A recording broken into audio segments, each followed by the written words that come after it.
Hi, I'm Tracy, Executive Presence and Communications Coach and Trainer.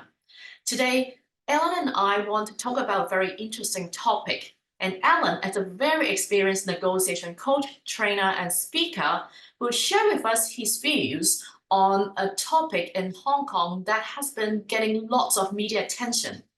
Cathay Pacific. They have cancelled lots of flights in the past 2 months. And then the government is giving pressure, the union is not happy, the media is paying attention, and of course, there are a bunch of disappointed, angry customers. Then, recently, the CEO Ronald Lam has come out to give a public apology.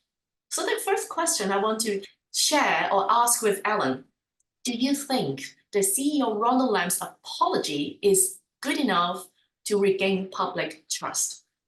Ellen. That's a very good question. And thanks for having me, Tracy. For an executive to apologize, the people or the stakeholders or the shareholders or your audience or the customers of Cathay Pacific has to feel that the CEO is truly apologetic. That means the ability to show true empathy. And it cannot be faked. Sometimes people would show empathy by reading a script when they're apologizing. That comes across very insincere. So it has to be heartfelt, it has to come across, and it's not an activity. Empathy and apology is not just an activity. And this is a mistake a lot of people make when they feel like they've done something wrong, so they apologize. And in their mind, they will say, I apologize, and therefore things should be fine.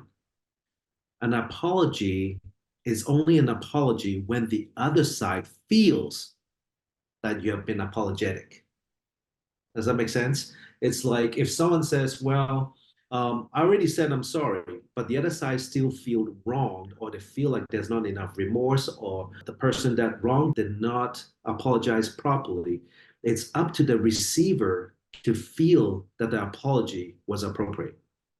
It's not up to the person who has maybe done something wrong or apologizing on behalf of their company to feel like I've made a statement and therefore that should be enough, right? So in terms of apology, that perception has to come from the people. In that case, are you saying that Ronald can do a better job? Or what is his missing in his message? He was trying to promise that the flight cancellation won't be happening and they're trying to do something. As one of the public, as one of the customers, what I heard is some ungrounded promise, put it this way. I expect they will cancel again, and I don't think they have solved the underlying issues yet. That is what I feel as a trainer and also as their customers. What do you think, Ellen? What can the CEO apology become more powerful to reach the people's heart? When you make a promise, I think it's much better to make a promise of what you are going to do versus what you're going to accomplish. You can say, this is what we would like to accomplish, and therefore we're going to try to do this, this, and this. And if it doesn't, then we will change and we'll do something else. You need to show the public we have a plan and we are willing to change and adapt the plan in order to aim towards the outcome that we want versus saying, we promise this will never happen again, because there's too many things that could happen that could make that promise fail. And when that happens, people would say more broken promises. And then you lose faith, you lose trust, and trust is very fragile. It's very hard to build, but it's so easy to break. And in that case, I think this issue is more than just a number of flight cancellations, as you said. The public trust is hurt, reputation dips. So in that case, from a negotiation and conflict resolution perspective, Ellen, what are some of the things the Cathay senior management can do to try, mitigate, and manage this crisis? Well, in most conflict, it is very easy to get lost in all the what we call peripheral problems. It's really symptoms, whether it's canceled flights or lack of pilots or not enough hours, or people having to put in more hours to cover, or whether we have shortage because of people are sick, or but there's not enough money. We call these peripheral problems, right? And if you look beyond the peripheral problem, there's a core problem you want to solve.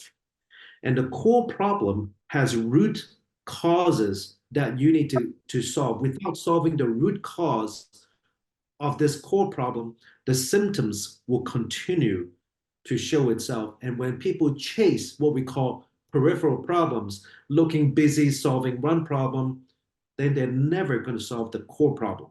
When that happens over like a period of time, whether it goes unchecked or ignored or unaware of, then you're going to experience failure. If that's the case, it's very hard to see a way out. Do you think that they need a negotiation person to help, or is there any kind of negotiation can approach it? Well, this takes a little bit more than negotiation. It goes into conflict analysis and resolution work, or even people who specialize in peace building or conflict among multiple people groups, trying to build agreements among all of them, because there's too many people that have stake in this, whether it's the pilot, whether it's the company itself, whether it's the shareholders, and then you have the general public who are the customers, right? There's a lot of parties involved, and this can easily become a wicked problem, meaning it's not solved by, hey, we need more money, or hey, we need more pilots, or hey, if pilots are willing to work a little bit more, then this problem will be solved. It's a multi-pronged approach. And when this happens, this is going to sound self-serving.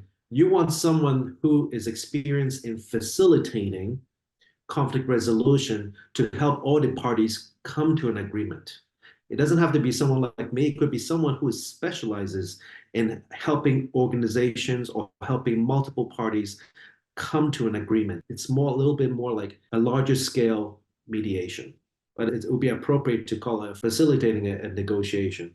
But it's about people coming together to make sure that the future or the long-term mission of Cathay Pacific or CX is met.